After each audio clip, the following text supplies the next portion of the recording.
Finally tonight, in a remote part of Victoria's high country, some volunteer renovators have been stepping back in time. They're restoring the only heritage-listed hut in the Alpine National Park, and James Bennett paid a visit.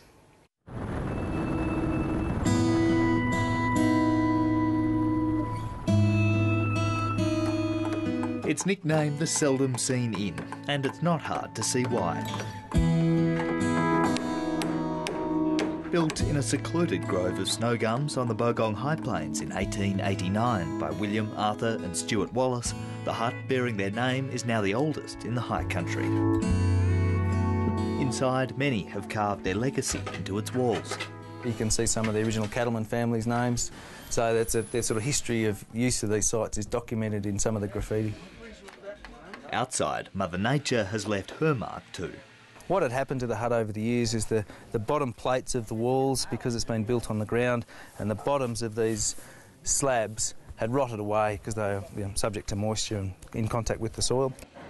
Now more than 120 years old, its gnarled snow gum planks give Wallace's hut the ramshackle appearance which make it an icon of the Australian Alps.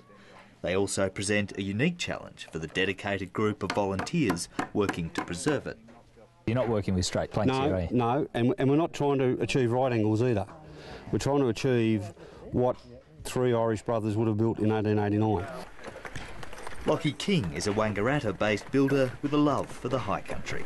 A lot of us here spend a lot of our lives on the high plains, in bushwalking and skiing and things like that, and we've used these huts as shelter and refuge and as destinations.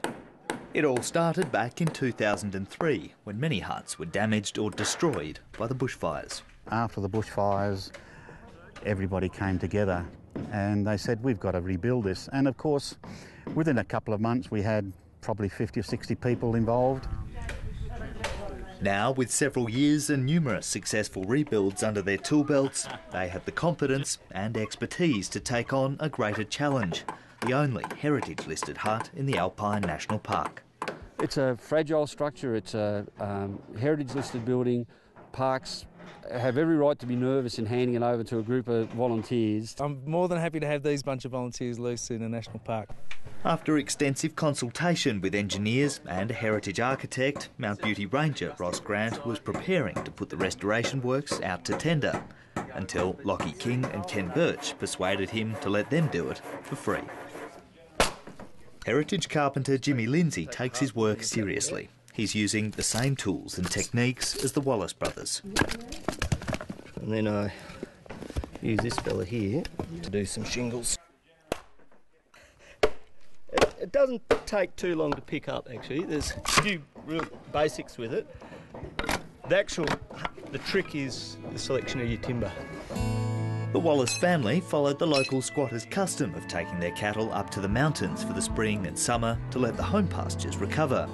Over 6 weeks in 1889, the strong, energetic trio built this hut for shelter during the summer months spent grazing their cattle on the alpine pastures. James Wallace. How are you? Very good. So it was a surprise when 7:30 Victoria was filming the restoration to meet one of their grandsons. James Wallace brought his children up to see a bit of family history. It's really funny because my great-grandfather built it. Yes. It's quite emotional, really, to look at the hut and to see especially the building techniques that the guys are using to do it. The original hut the Wallace brothers built was roofed not with wrought iron but with hand-split wooden shingles. The State Electricity Commission paid to put this wrought iron roof on when it took over the hut for survey work in the early 1930s. Many believe that has ensured the hut's longevity. With only several weekends to complete their task, the volunteers have made some use of modern machinery. That will hopefully mean Wallace's hut will stand another 100 years at least. Yeah, it's fun. Yeah. It's a great experience for us to be part of, for sure.